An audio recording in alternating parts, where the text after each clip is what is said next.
Il est vrai que récemment, nous avons tout de même pas mal évoqué l'univers d'ici dans sa globalité, que ce soit par rapport au Elseworld comme The Batman ou comme le film Joker, comme on a pu évoquer le DCU, donc du côté de Shazam, Black Adam, etc.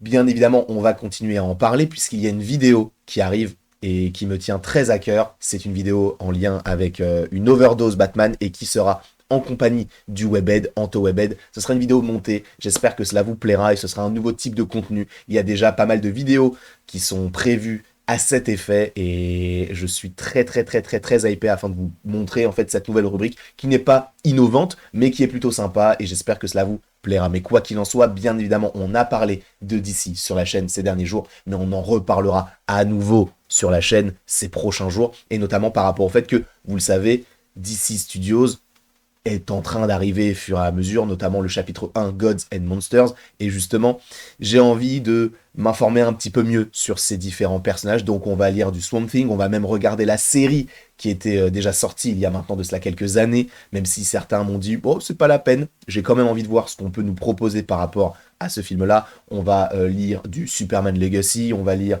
du The Authority, bref, on va quand même pas mal se renseigner autour de l'univers de DC, parce que il y a moyen que ce soit quelque chose qui puisse plus me plaire que ce qui a déjà été fait auparavant. Alors je ne parle pas évidemment de ce qu'a fait Snyder parce que pour moi c'était génial, mais plus de Birds of Prey, Shazam, Aquaman, tout ça. C'était vraiment pas les films qui m'ont plu, même si j'adore le personnage d'Aquaman, mais c'est vrai que il y a quand même des défauts. Et là, on va donc parler de The Batman 2, enfin partie 2, puisqu'il s'appellerait donc comme cela, sachant, je vous le rappelle, qu'il devrait sortir en octobre 2025, ce qui signifie, et vous le savez déjà, qu'en 2025, pour l'instant, on a les 4 Fantastiques en février, nous avons en avril Avengers The Kang Dynasty, mais nous avons également Superman Legacy en juillet 2025 et en octobre, donc The Batman. Donc ça va être une grosse année. On dit ça chaque année, mais tout est décalé. Donc je n'ai pas envie de me prononcer, mais pour l'instant, ça sent bon au moins pour les 2 films d'ici. Après, pour Marvel, on verra, mais ce n'est pas le sujet de cette vidéo. Et évoquons tout de suite qui pourrait être le méchant de The Batman 2. Parce qu'en gros, on va lire cet article de Deadline, et bien sûr, le lien sera en description afin que vous puissiez vous renseigner vous-même, pour que vous puissiez lire dans son intégralité, parce qu'on ne va pas le lire en entier, cet article. Et justement, on va aller faire ça comme ça, voilà, pour que je puisse avoir un petit aspect, une petite fenêtre qui puisse s'ouvrir de mon côté. Le cinéaste de Dr. Sleep, Mike Flanagan, a présenté une version longue de Clayface au studio. Plusieurs sources ont déclaré à Deadline, cependant, aucun mot sur un feu vert, donc sur une autorisation du projet, n'a été validé, entre guillemets, et en revanche, le studio n'a pas dit non pour utiliser à un moment donné ce personnage. Il n'y a pas d'offre et pas de demande. Il n'y a pas d'offre et pas d'offre, mais je suppose que c'est il n'y a pas d'offre et de demande. Bien que généralement, un super vilain de DC dans la photo, enfin du coup celui qui est ici, donc c'est lui, Clayface, donc c'est Gueule d'Argile, eh bien, il n'est pas toujours méchant dans l'univers de DC, et Anto me l'a justement expliqué hier, justement quand on a fait la watch party sur Mission Impossible. Par ailleurs, la watch party sur Mission Impossible 3, ce sera vendredi soir.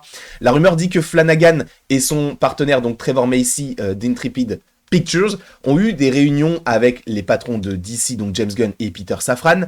Flanagan, nous comprenons... selon eux, du coup, ce qu'ils comprennent, donc Deadline, Flanagan ne proposait pas au personnage de faire partie du Elseworld de Matt Reeves, The Batman, prévu pour une date de sortie le 3 octobre 2025. Donc ce n'est pas ce qu'il voulait de base, mais apparemment c'est ce qu'il pourrait arriver, puisque d'autres sources nous disent que les scripts changent constamment et que Clayface est un gros atout à The Batman de Matt Reeves. Attendons que la poussière se dépose ici. Bon, c'est une expression américaine, je vous rappelle que ceci est traduit directement en français et je pense que si Anto regarde cette vidéo, ça va le faire rire. Attendons donc que la poussière se dépose ici et que les choses, quelque chose avance. Reste à savoir si Clayface est un lien du coup entre The Batman, le Elseworld, les longs métrages et la série de James Gunn et de Peter Safran, Gods and Monsters, chapitre 1.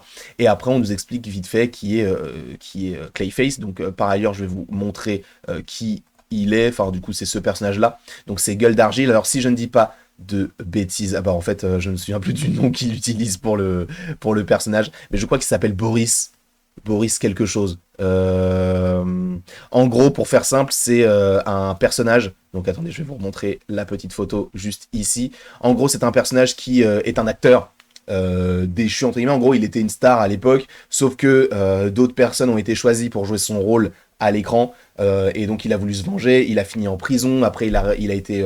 Enfin, c'est notamment un ennemi de Batman, donc, et de Robin, et ensuite il est ressorti de prison, puis après il s'est fait attraper par Batman et Robin, et il a été donc remis en prison, et il y a donc la première Clayface qui est venue le voir, et après, bon, on sait qu'il y a eu plusieurs Clayface qui sont arrivés, et en gros c'est un métamorphe, notamment à base de boue, d'argile, etc.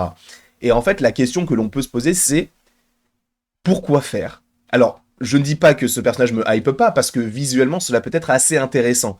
Mais dans un film comme The Batman, c'est très étrange. Alors, il est vrai que récemment, on a fait une vidéo concernant donc les différents antagonistes que peuvent comporter le film, enfin, qui peuvent être donc intégrés au film The Batman partie 2.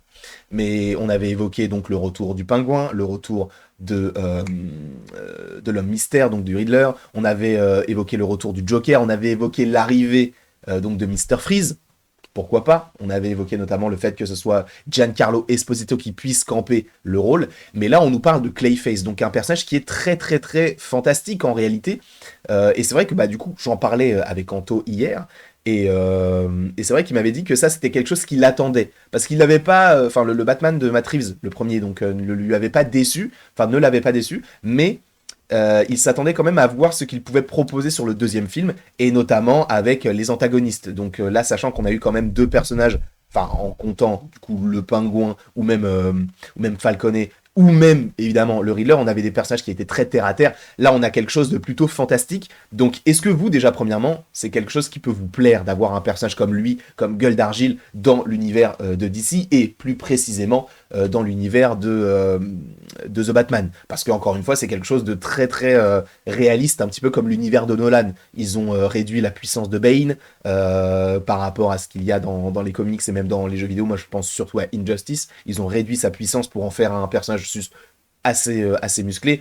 Pareil pour le Joker, qui est en réalité un terroriste, du coup, qui n'est pas vraiment l'image qu'on peut calquer par rapport à ce qu'il montre dans les comics ou dans les séries d'animation, etc., ou même dans les anciennes versions, notamment de Jack Nicholson, etc. Bref, ce sont deux univers qui ne collent pas forcément à première vue, mais ce qui va être intéressant, c'est de savoir comment est-ce que Matt Reeves va réussir à soit moderniser le personnage et à le rendre un peu réaliste, soit justement s'affranchir de toute forme de réalité, et de réalisme plutôt, et de se dire, bah en fait, oui, dans mon univers, il y aura ce genre de personnage. Et ça peut être assez intéressant, en tout cas, si jamais il l'évoque, il le rajoute. Moi, j'aimerais beaucoup que ce soit le cas, parce que justement, j'avais mentionné Mr. Freeze, mais on peut mentionner aussi Poison Ivy, qui peut être aussi intéressante, notamment dans un côté un petit peu plus fantastique. Donc on verra où cela mène par la suite dans les futures années du côté de DC. De toute façon, on suppose que The Batman sera une trilogie au minimum.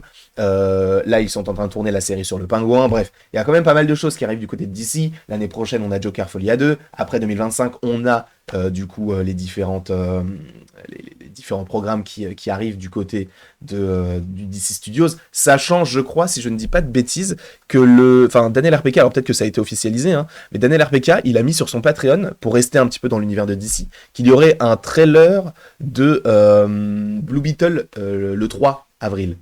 Donc ça arrive lundi prochain, donc normalement on devrait avoir un trailer de Blue Beetle. Pourquoi pas, ça pourrait être assez intéressant. On en parlera au moment venu et un petit peu plus après parce que je ne serai pas totalement disponible pour vous proposer ce genre de vidéo, mais bref, en tout cas ça m'a fait plaisir de vous proposer celle-ci. N'hésitez pas à l'aimer, à la partager, à la commenter et à vous abonner si ce n'est pas déjà le cas. Et après tout ceci, il ne me reste plus qu'à vous dire à la prochaine pour la prochaine.